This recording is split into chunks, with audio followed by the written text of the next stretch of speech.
All right, so we're up to problem number 23. And in this one, instead of giving us the angle, they're giving us information about the triangle. All right, so it tells us that we're in quadrant 4, so we can go ahead and just draw the triangle in quadrant 4. Now, this tells me that, remember, the sine of theta is the opposite over the hypotenuse. So this tells me that the opposite is -2 and the hypotenuse is 7. Always put your negative up on top because the hypotenuse is always positive. So I know if this is theta, I know my opposite is -2 and my hypotenuse is 7. But I don't know what my adjacent is. So I'm just going to use the Pythagorean theorem. So a squared plus b squared equals c squared. And so a squared plus -2 squared is equal to 7 squared.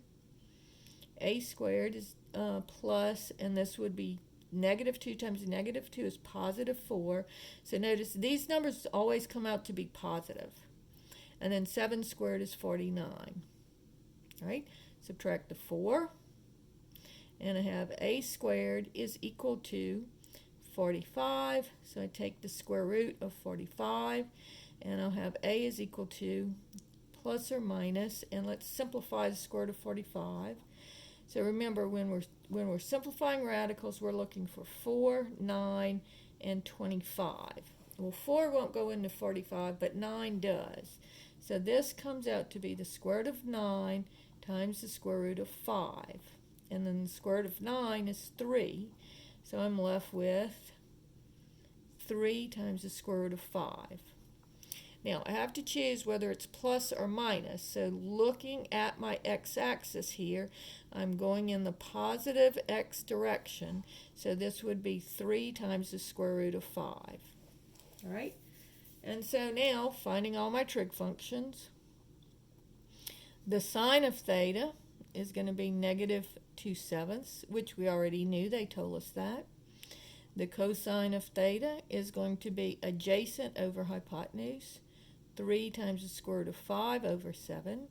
And then the tangent of theta is opposite over adjacent, -2 over 3 square root of 5. And then the cosecant of theta is, take the reciprocal of this one, 7 over -2. The secant of theta is 7 over 3 square root of 5.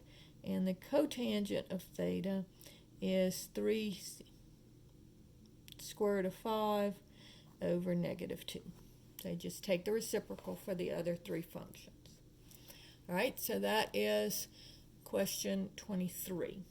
All right, question 24 is very similar, and it says that the cosine of theta is equal to 3/8, -3/8, and it's in quadrant 2. And on this one, the only thing they're looking for is the cosecant of theta. They don't want to know all of the trig functions. They just want the cosecant of theta.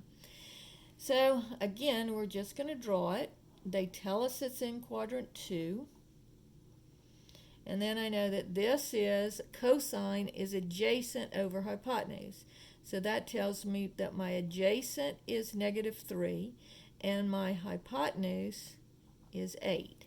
So my adjacent is -3, my hypotenuse is 8, but I don't know what this side is. So again, I use the Pythagorean theorem. A squared plus b squared equals c squared. So I have a squared plus -3 squared equals 8 squared. So a squared plus 9 is equal to 64.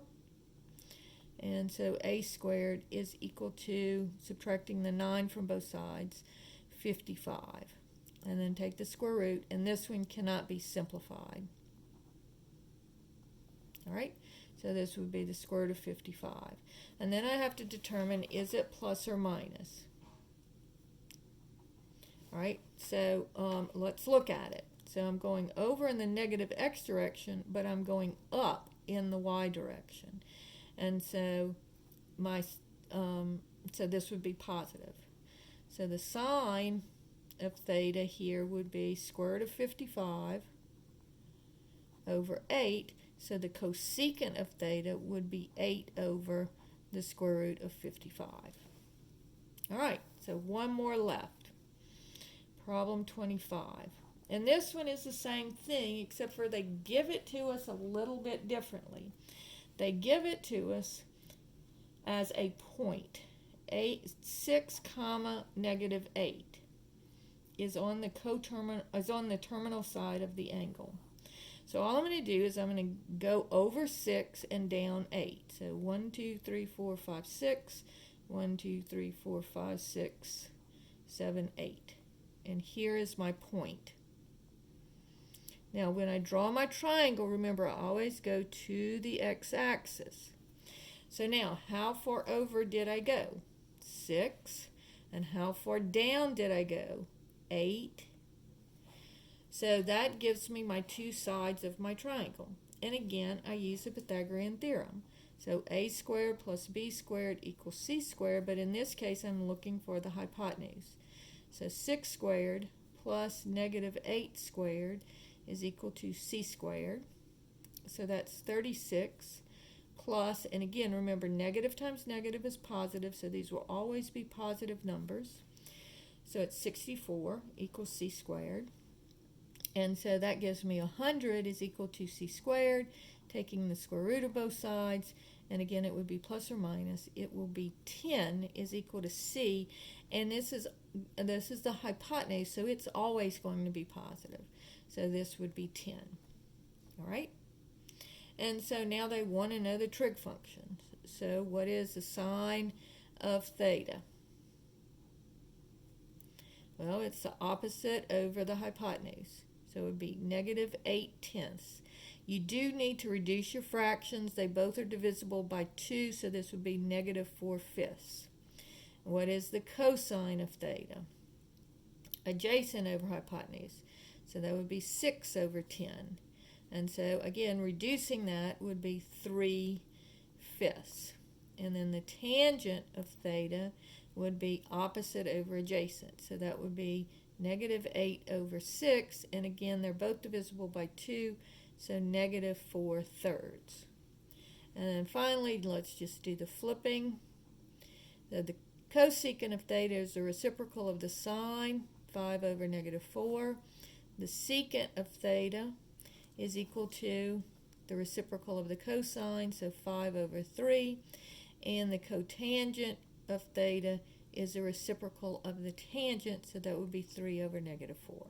All right? So on these problems, all we're doing is they're giving us information about the triangle. They're not telling us what theta is. They're just giving us information about the triangle. And then we have to draw the triangle, figure out the other side using the Pythagorean theorem, and then once we do that, then we've got all the sides to the triangle and we can figure out our triangle, our trig functions. So that's it for the practice test.